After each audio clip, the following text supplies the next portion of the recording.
Hi students, ഇന്ന് നമ്മൾ പഠിക്കാൻ പോകുന്നത് 10ാം ക്ലാസ്സിലെ 6ാമത്തെ ചാപ്റ്ററായ ട്രിഗ്നോമെട്രി അഥവാ ത്രികോണമിതിയിലെ 7ാമത്തെ ഭാഗമാണ്. അതായത് പേജ് നമ്പർ 119 അനദർ മെഷേഴ്സ്, മറ്റ് അളവുകൾ എന്ന ഭാഗം തൊട്ടാണ് പഠിക്കാൻ പോകുന്നത്. അപ്പോൾ ഇവിടെ ഞാൻ 2 കോണുകൾ വരച്ചിട്ടുണ്ട് ബ്ലാക്ക് കളറിൽ. 2 ആംഗിൾസ്, ആദ്യത്തേത് 30 ഡിഗ്രിയും രണ്ടാമത്തേത് 60 ഡിഗ്രിയും വരച്ചിട്ടുണ്ട്.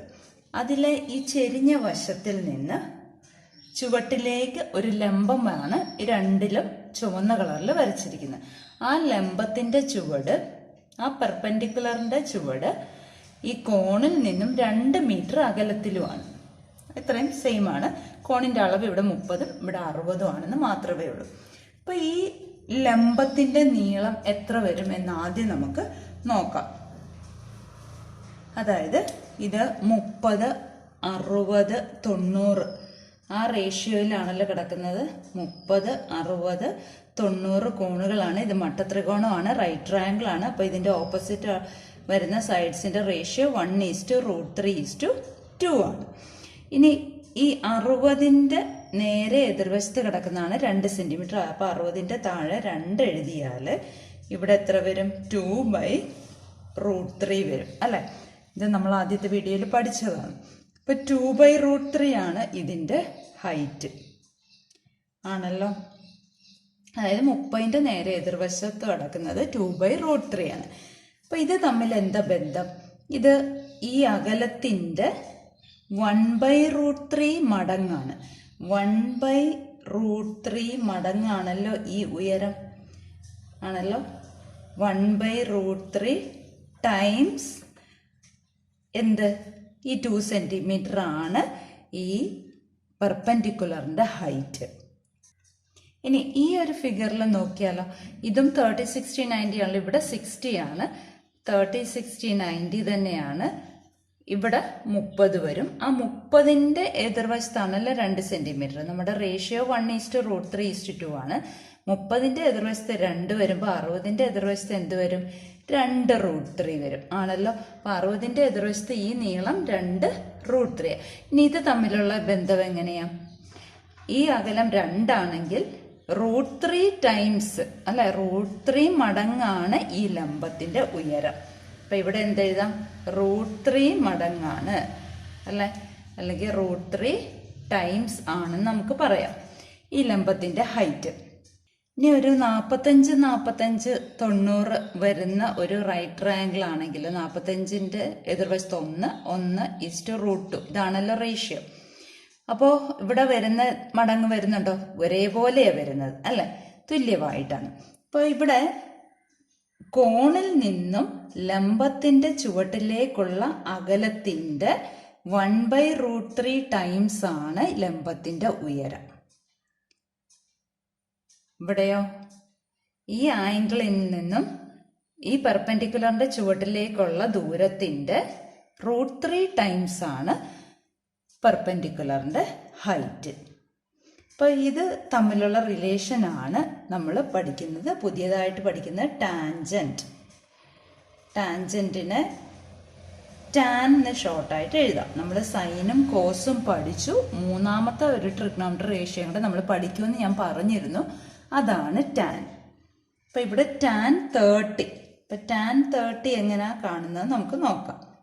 1/√3 ടൈംസ് ആണ് അല്ലെ. ആ 1/√3 കിട്ടിയത് എങ്ങനെയാ? ഈ 2/√3യെ 2 കൊണ്ട് ഡിവൈഡ് ചെയ്തപ്പോഴാണ് 1/√3 കിട്ടിയത്. നമുക്കറിയാം ഭിന്നസംഖ്യയുടെ ഹരണം എങ്ങനെയാ ചെയ്യുന്നത്? 2/√3 എഴുതുക, എന്നിട്ട് ഇതിന്റെ ഛേദത്തിന്റെ വ്യുൽക്രമം റെസിപ്രോക്കൽ എടുക്കുക. ഡിനോമിനേറ്ററിന്റെ റെസിപ്രോക്കൽ എന്താ? 1/2 ആണ്. അപ്പൊ 2ഉം 2ഉം ക്യാൻസൽ ആയിട്ടാണ് 1/√3 വന്നത്. ഈ 1/√3 വന്നത്. ഇനി ഇവിടെയാണെങ്കിലോ ടാൻ 60 ആണ് നമുക്ക് വേണ്ടത്. ടാൻ 60 എന്ന് പറയുന്നത് ഈ 2√3യെ 2 കൊണ്ട് ഡിവൈഡ് ചെയ്യുമ്പോൾ നമുക്ക് √3 എന്ന് കിട്ടും. അതാണ് ടാൻ 60. √3 മടങ്ങാണല്ലോ. അപ്പോൾ അങ്ങനാണെങ്കിൽ ടാൻ 45 എത്ര വരും? ടാൻ 45 എന്ന് പറയുന്നത് 1 വരും. കാരണം എന്താ? 45ന്റെ ഓപ്പോസിറ്റ് ബൈ മറ്റേ 45ന്റെ ഓപ്പോസിറ്റ് ഉള്ളത് 1/1 1 തന്നെയാണല്ലോ അല്ലെ. അപ്പൊ നമുക്ക് ടാനിനെ എങ്ങനെ എഴുതാം? ടാൻ എന്ന് പറയുന്നത്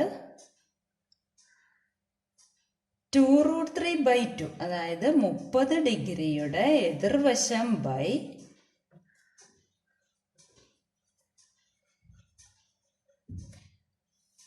ടാൻ 30 ആണ്. ടാൻ 30 എന്ന് പറഞ്ഞാൽ 30 ഡിഗ്രിയുടെ എതിർവശം ബൈ 30 ഡിഗ്രിയുടെ സമീപവശം. അല്ലെങ്കിൽ എന്തെഴുതാം? Opposite side of 30 degree divided by adjacent side of 30 degree. മനസ്സിലായോ? നമ്മൾ നേരത്തെ പഠിച്ചത് എന്തൊക്കെയാണ്? സൈനും കോസും ആയിരുന്നു അല്ലെ. സൈൻ എന്ന് പറഞ്ഞാൽ എന്താണ്? ഓപ്പോസിറ്റ് സൈഡ് ബൈ ഹൈപ്പോട്ന്യൂസ്, അഥവാ എതിർവശം ബൈ കർണമായിരുന്നു. ഇവിടെ കർണവുമായിട്ട് ബന്ധമുണ്ടോ? ഇല്ല. കർണം അഥവാ ഹൈപ്പോട്ന്യൂസുമായിട്ട് ബന്ധമില്ല. ഈ രണ്ട് വശങ്ങൾ തമ്മിൽ, ലംബങ്ങൾ തമ്മിലുള്ള ബന്ധമാണ് നമ്മളിവിടെ പഠിക്കുന്നത്. കോസ് എന്ന് പറഞ്ഞാലോ അഡ്ജസൻറ്റ് സൈഡ് ബൈ ഹൈപ്പോട്ന്യൂസ്, അഥവാ സമീപവശം ബൈ കർണം. ഇത് രണ്ടും നമ്മൾ പഠിച്ചതാണ്. ഇപ്പൊ പഠിച്ചത് എന്താണ്? എതിർവശം ബൈ സമീപവശം. അപ്പൊ ടാൻ 60 ആണെങ്കിൽ 60യുടെ ഓപ്പോസിറ്റ് സൈഡ് ബൈ 60യുടെ അഡ്ജസൻറ്റ് സൈഡ്, 60യുടെ എതിർവശം ബൈ 60യുടെ സമീപവശം. നമ്മൾ ആ ടേബിൾ ഇപ്പം ഇവിടെ 30, 45, 60 ഒക്കെ വരുമ്പോൾ നമുക്ക് ഇങ്ങനെ കണ്ടുപിടിക്കാം. പക്ഷെ വേറെ ഏത് വില വന്നാലും നമ്മൾ എന്താ ചെയ്യുന്നത്?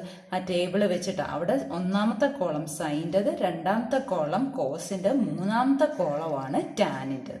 അപ്പോൾ സൈൻ 35, സൈൻ 80 അങ്ങനെയൊക്കെ വരുമ്പോൾ നമ്മൾ എങ്ങനെയാണോ കണ്ടുപിടിച്ചത് അതേപോലെ തന്നെയാണ് ടാനും കണ്ടുപിടിക്കുന്നത്. ഇനി നമ്മൾ പ്രത്യേകം ശ്രദ്ധിക്കേണ്ടത്, ഒരു ചോദ്യം വരുമ്പോൾ അവിടെ സൈൻ ആണോ കോസ് ആണോ ടാൻ ആണോ ഉപയോഗിക്കേണ്ടതെന്ന് ഒരു കൺഫ്യൂഷൻ വരരുത്. കാരണം ഈ സൈൻ്റെയും കോസിൻ്റെയും ടാനിൻ്റെയും വില നമുക്ക് ആ ടേബിളിൽ നിന്ന് കിട്ടും, ചോദ്യത്തിൽ തരും. പിന്നെ എതിർവശമോ കർണവോ ഏതെങ്കിലും ഒന്ന് തന്ന് മറ്റേത് കാണണമെങ്കിൽ സൈൻ ഉപയോഗിക്കുക. സമീപവശമോ കർണവോ ഏതെങ്കിലും ഒന്ന് തന്നിട്ട് മറ്റേത് കാണണമെങ്കിൽ കോസ് ഉപയോഗിക്കുക. എതിർവശവും സമീപവശവും ഇത് രണ്ടിൽ ഏതെങ്കിലും ഒന്ന് തന്നിട്ട് മറ്റേത് കാണാനായിട്ട് ടാൻ ഉപയോഗിക്കുക. അത്രയേ ഉള്ളൂ. ഇനി നമുക്ക് പേജ് നമ്പർ 121 ഒന്നാമത്തെയും രണ്ടാമത്തെയും ചോദ്യങ്ങൾ നമുക്ക് ചെയ്യാം. ഒന്നാമത്തെ ചോദ്യം ഇതാണ്. One angle in a rhombus is 50 degree and the length of the smallest diagonal is 6 cm. Find the area of the rhombus. അതായത് ഒരു സമഭുജ സാമാന്തരികമാണ്. അതിൻ്റെ ഒരു കോൺ 50 ഡിഗ്രിയും ചെറിയ വികരണം 6 സെന്റിമീറ്ററും ആണെങ്കിൽ അതിൻ്റെ പരപ്പളവാണ് കണ്ടുപിടിക്കേണ്ടത്. അപ്പം നമുക്കിവിടെ ഫിഗർ ഒന്നും തന്നിട്ടില്ല, നമ്മളത് വരയ്ക്കണം. സമഭുജ സാമാന്തരികം അഥവാ റോംബസ് ആണ്. അതിൻ്റെ പ്രത്യേകത എന്താണെന്ന് ആദ്യം നമുക്ക് ഒന്നും കൂടെ ഓർക്കാം. ഒരു റോംബസ് അഥവാ സമഭുജ സാമാന്തരികത്തിന്റെ എല്ലാ വശങ്ങളും തുല്യമാണ്. ഓപ്പോസിറ്റ് സൈഡ്സ് പാരലൽ ആണ്. പിന്നെ ഡയഗണലിന്റെ കാര്യം, ഡയഗണൽസ് അഥവാ വികരണങ്ങൾ പരസ്പര ലംബങ്ങളായിരിക്കും, മധ്യബിന്ദുവിൽ കൂടെ കടന്നു പോകും. അപ്പൊ എന്തെഴുതാം? വികരണങ്ങൾ പരസ്പരം ലംബങ്ങളായി സമഭാഗം ചെയ്യുന്നു. ആ പോയിന്റ് ഓർത്തിരിക്കുക. വികരണങ്ങൾ പരസ്പരം ലംബങ്ങളായി സമഭാഗം ചെയ്യുന്നു, അല്ലെങ്കിൽ diagonals bisect each other at 90 degree at right angles അഥവാ 90 ഡിഗ്രി. അപ്പൊ ഈ കോൺ എത്രയാണ്? 90 ഡിഗ്രി അല്ലേ. ഇനി ഇതിനകത്ത് ചെറിയ വികരണം, ചെറിയ ഡയഗണലിന്റെ ലെങ്ത് 6 സെന്റിമീറ്റർ ആണ് തന്നിട്ടുണ്ട്. ഇത് സമഭാഗം ചെയ്യുന്നു, ബൈസെക്ട് ചെയ്യുന്നു എന്ന് പറഞ്ഞാൽ എന്താ? ഇത് മിഡ് പോയിന്റിൽ കൂടെയാണ് കടന്നു പോകുന്നത് അല്ലെ. അപ്പോൾ ഓരോന്നും ഇതല്ലേ ചെറിയ വികരണം, ചെറിയ ഡയഗണൽ ഇതായതുകൊണ്ട് അതിന്റെ നീളം 6 അപ്പോൾ ഓരോന്നും 3 വെച്ചായാലും. ഇനി ഈ കോണിന്റെ അളവ് 50. അപ്പൊ ആ കോണിനെയും സമഭാഗം ചെയ്യും ഈ ഒരു ഡയഗണൽ അതിന്റെ ആംഗിൾസിനെയും ബൈസെക്ട് ചെയ്യും. രണ്ടാമത്തെ പോയിന്റ്, വികരണങ്ങൾ കോണുകളെ സമഭാഗം ചെയ്യുന്നു. Diagonals bisect the angles also. അപ്പോൾ ഓരോന്നും എത്ര വെച്ച് വരും? 25 വെച്ച് വരുമല്ലോ. ആകെ 50 ആണ്. അപ്പോൾ ഓരോന്ന് 25. ഞാൻ ഈ ത്രികോണത്തിൽ, ഈ റൈറ്റ് ട്രയാങ്കിളിൽ മാത്രമേ ഉള്ളൂ മാർക്ക് ചെയ്തോളൂ. ഇനി നമുക്ക് എന്താ വേണ്ട, മറ്റേ വികരണത്തിന്റെ നീളം കണ്ടുപിടിക്കണം. പകുതി കണ്ടുപിടിച്ചു കഴിഞ്ഞാൽ വികരണത്തിന്റെ നീളം കിട്ടാൻ വേണ്ടി അതിന്റെ ഇരട്ടി കണ്ടുപിടിച്ചാൽ മതി. അപ്പൊ ഈ പകുതി എങ്ങനെ കിട്ടും? ഇത് നോക്കിക്കുക, ഒരു റൈറ്റ് ട്രയാങ്കിൾ ആണ്, മട്ടത്രികോണമാണ്. ഒരു കോണിന്റെ അളവ് തന്നിട്ടുണ്ട്, അതിന്റെ എതിർവശം തന്നിട്ടുണ്ട്, അതിന്റെ സമീപവശം നമുക്കറിയത്തില്ല. ഇതാണ് കർണം അഥവാ ഹൈപ്പോട്ടന്യൂസ്. ഹൈപ്പോട്ടന്യൂസായിട്ട് യാതൊരു ബന്ധവും ഇല്ല. പിന്നെ ഓപ്പോസിറ്റ് സൈഡ് 25ന്റെ ഓപ്പോസിറ്റ് സൈഡ് 3, 25ന്റെ അഡ്ജസന്റ് സൈഡ് അറിയത്തില്ല.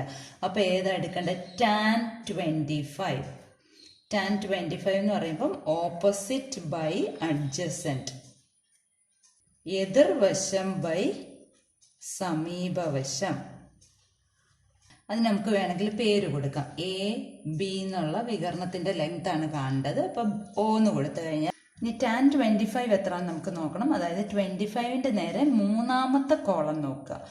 അപ്പൊ 0.4663 കണ്ട, 0.4663 ഈക്വൽ ടു എതിർവശം അതോ ഓപ്പോസിറ്റ് സൈഡ് എത്ര? 25ന്റെ opposite side 3 divided by AO. അപ്പോൾ AO കണ്ടുപിടിക്കണം. അതിന് വേണ്ടിയിട്ട് AO ഈക്വൽ ടു, AO ഇങ്ങോട്ടേക്ക് കൊണ്ടുവരിക, ഈക്വൽ ടു 3 ഇതിനപ്പുറത്തേക്ക് കൊണ്ടുവരുമ്പോൾ ഡിവിഷൻ 0.4663. അപ്പോൾ 3/0.4663 എത്രയാണെന്ന് നോക്കുക. ഡിവൈഡ് ചെയ്ത് കഴിയുമ്പോൾ 6.4336 എന്ന് കിട്ടും. ഇനി ഇതിനെ നമുക്ക് റൗണ്ട് ചെയ്ത് 6.43 എന്ന് എഴുതാമല്ലോ. ഇതെന്താണ്? AO. A മുതൽ O വരെയുള്ള നമുക്ക് ഈ ഡയഗണലിന്റെ മുഴുവൻ, ഈ വികരണത്തിന്റെ മുഴുവൻ നീളവും വേണം. അതായത് AB വേണം. AB എന്ന് പറയുന്ന AOയുടെ ഇരട്ടിയാണല്ലോ. ഇപ്പൊ 2 കൊണ്ട് ഗുണിച്ചാൽ പോരെ, 2 × 6.43 ചെയ്താൽ മതിയല്ലോ. അപ്പൊ എത്ര വരും? 12.86 എന്ന് കിട്ടും. ഇനി നമുക്ക് എന്താ കണ്ടുപിടിക്കേണ്ടത്? ഏരിയ അഥവാ പരപ്പളവാണ് കണ്ടുപിടിക്കേണ്ടത്. രണ്ട് വികരണങ്ങളുടെ നീളം അറിയാമെങ്കിൽ ഏരിയ എങ്ങനെ കാണാം? അവ തമ്മിൽ ഗുണിച്ചിട്ട് പകുതി കണ്ടാൽ മതി. അതായത് ഹാഫ് D1 D2. D1 ആണ് ഒന്നാമത്തെ വികരണം, അത് നമുക്ക് 6 തന്നിരുന്ന്. രണ്ടാമത്തെ ഡയഗണൽ D2 എടുക്കാം. ആ D2ന്റെ നീളമാണ് 12.86 നമുക്ക് കിട്ടിയത്. ഇനി അവ തമ്മിൽ ഗുണിച്ചിട്ട് പകുതി കാണുമ്പോൾ പരപ്പളവ് കിട്ടും. അപ്പം 1/2 × 6 ആദ്യത്തത് 6, രണ്ടാമത്തെ 12.86. ഈ 2ഉം 6ഉം കൂടെ കട്ട് ചെയ്ത് 3 വരും. അപ്പൊ എന്ത് ചെയ്താൽ മതി? 3നെ 12.86 കൊണ്ട് ഗുണിച്ചാൽ പോരെ. അപ്പൊ നമുക്ക് പരപ്പളവ് അഥവാ ഏരിയ കിട്ടുമല്ലോ. അപ്പൊ ഗുണിച്ച് കഴിയുമ്പോൾ 38.58 cm², അഥവാ ചതുരശ്ര സെന്റിമീറ്റർ എന്ന് നമുക്ക് പരപ്പളവ് കിട്ടി. ഇനി നമുക്ക് രണ്ടാമത്തെ ചോദ്യം ചെയ്യാം. രണ്ടാമത്തെ ചോദ്യം ഇതാണ്. ഒരു മതിലിലേക്ക് ഒരു ഏണി ചാരി വെച്ചിരിക്കുന്നു. ചുവട് മതിൽ നിന്ന് 2 മീറ്റർ അകലെയാണ്. ഏണിയും തറയും തമ്മിലുള്ള കോൺ 40 ഡിഗ്രിയും ഏണിയുടെ മുകളറ്റം തറയിൽ നിന്ന് എത്ര ഉയരത്തിലാണ് എന്നാണ് ചോദിച്ചിരിക്കുന്നത്. ഈ ചോദ്യം എല്ലാ ക്വസ്റ്റ്യൻ പേപ്പറിലും ഉള്ളതാണ്. ഇവിടെ ഫിഗർ തരികയല്ല, നമ്മൾ ഫിഗർ വരയ്ക്കണം. അപ്പോൾ ഒരു വോളിലേക്ക് ഒരു ലാഡർ ചാരി വെച്ചിട്ടുണ്ട്. എത്ര ഡിഗ്രി ആംഗിളിൽ? 40 ഡിഗ്രി ആംഗിളിലാണ് ചാരി വെച്ചിരിക്കുന്നത്. ആ ലാഡറിന്റെ ചുവട് മതിലിൽ നിന്ന്, വോളിൽ നിന്ന് 2 മീറ്റർ അകലെയുമാണ്. അങ്ങനാണെങ്കിൽ എത്ര ഉയരത്തിലാണ് ലാഡർ ചാരി വെച്ചിരിക്കുന്നത് എന്നാണ് ചോദിച്ചിരിക്കുന്നത്. അപ്പം നമുക്ക് ആദ്യം അതിന്റെ ഫിഗർ വരയ്ക്കാം. ഇനി 2 മീറ്റർ അകലത്തിലാണ് ഇത്, അകലത്തിൽ നിന്നാണ് വോളിലേക്ക് ചാരി വെച്ചിരിക്കുന്നതെന്ന് തന്നിട്ടുണ്ട്. ഈ ഉയരം ഇത്രയുമാണ് നമുക്ക് കണ്ടുപിടിക്കേണ്ടത് അല്ലെ. അപ്പൊ അത് 40ന്റെ നേരെ എതിർവശമാണ്. പിന്നെ 40ന്റെ സമീപവശം തന്നിട്ടുണ്ട്. അപ്പൊ എതിർവശവും സമീപവശവും വരുന്നത് ഏതാണ്? ടാൻ ആണ്. ഓപ്പോസിറ്റും അഡ്ജസന്റും. tan 40 equal to opposite side by adjacent side, അല്ലെങ്കിൽ എതിർവശം ബൈ സമീപവശം. ഇപ്പൊ tan 40 0.8391. 40യുടെ നേരെ മൂന്നാമത്തെ കോളത്തിൽ മെഷർ നോക്കുക. ഇനി നമുക്ക് ക്രോസ് മൾട്ടിപ്ലൈ ചെയ്യുമ്പോൾ ഹൈറ്റ് കിട്ടുമല്ലോ. അപ്പൊ h equal to 2 × 0.8391 equal to multiply ചെയ്യുക. 2 കൊണ്ട് മൾട്ടിപ്ലൈ ചെയ്യുമ്പോൾ 1.6782 എന്ന് കിട്ടും. വേണമെങ്കിൽ റൗണ്ട് ചെയ്തിട്ട് 1.68 മീറ്റർ എന്ന് എഴുതാം. അപ്പം എന്തുമാത്രം ഹൈറ്റിലാണ് എന്ന് ചോദിച്ചതുകൊണ്ട് 1.68 മീറ്റർ എന്ന് ആൻസർ കിട്ടി. മനസ്സിലായല്ലോ? ബാക്കി ചോദ്യങ്ങൾ നമുക്ക് അടുത്ത വീഡിയോയിൽ ചെയ്യാം.